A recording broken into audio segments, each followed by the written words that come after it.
Okay, the killer move, which I completely, didn't even really consider that much, is apparently Queen D3.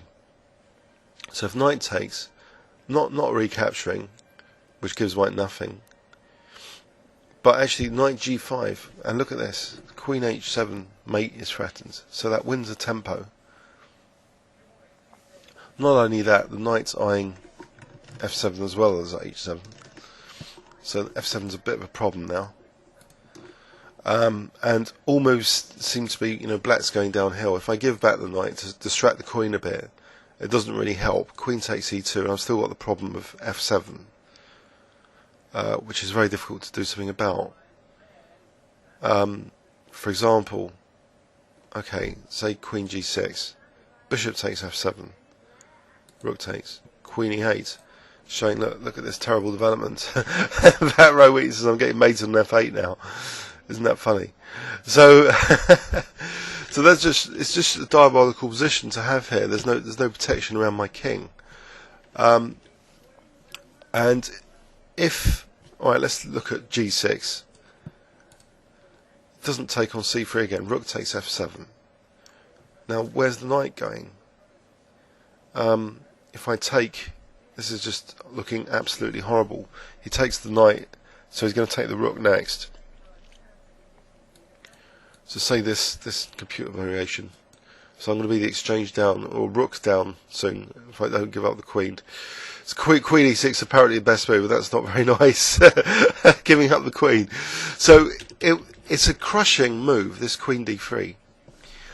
So greed should be punished sometimes, especially when you're underdeveloped, as a general rule, or especially if you have weaknesses around your king, especially. So fortunately for me, he played knight E5, and I solved my tactical problems now with just bishop E6. Most of them, I think, have vanished in this position. But Queen D3 actually still exists as perhaps one of the stronger white moves, Queen D3, again. Still with the idea that knight takes C3, there's the intermediate move again of taking on F7. Now maybe rook takes F7 is not that harmful here, because bishop takes F7, knight takes F7. No, even this is still dangerous, this position. Just leaving that knight on C3, just to use this F7 weakness. This is still very good, good for white. But also even better might be knight takes F7, apparently. So rook takes F7, rook takes. Now rook F1. So again F7. So leaving this, knight, after it's just gobbled, seems to be the key for getting a big white advantage here. So in this position, check. Now queen takes C3, an advantage for white again. Although maybe this isn't such a huge advantage. It might not be such a huge advantage if I can protect G7 now. It's a bit simplified. But I'm mostly let off the hook, actually. So bishop E6. So he didn't play Queen D3. He actually went from being better to being worse with one move. Rook takes F7. So I took the rook. And he took on E6. I took. Now he took on F7. Now if I take with the queen, I noticed that Queen D8 and Queen D5 pick up the knight. I didn't like that. Let's have a quick look. So check. This is actually better for white. Check. Now here, as well as Queen E4, maybe there's a strong move here. Rook F1, Rook F1. So defending F2, forcing the queen to move, or the knight to retreat. So if the knight retreats, bishop takes. So say takes. Now queen takes B7.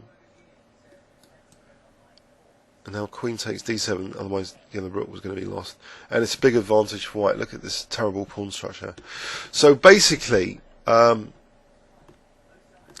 didn't do that anyway. I've got a much better move here, which I was pleased to have played. So I simply let the knight be kind of stranded. I just played knight C6, completing the development.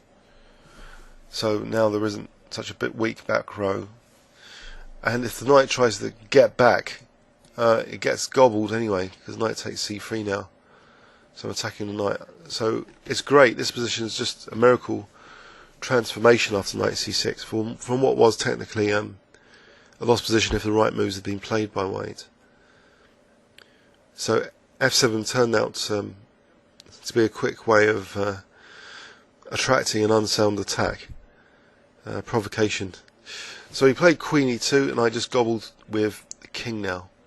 After check, king g8, my problems are over. There's nothing for white. If he plays rook e1, I just protect. It's difficult to do anything with this bishop. I'm going to play knight d4 next. So, in fact, after the king move, he just resigned. He didn't even play rook e1. So, yeah, that was a bit of a tense, dramatic game, which shows how greed should have been punished in the post-mortem, but during the game it shows how greed was rewarded. So yeah, I mean, losing the dark square bishop when you weaken the dark squares is asking for trouble. Having weak points around your king, trying to win a centre pawn, is asking for trouble. So it wasn't my finest game with black. It was a bit lucky, especially because queen d3 was not played here. So knight c6 and black was fine. I hope you enjoyed that, and please leave any comments or questions on YouTube. Thanks very much.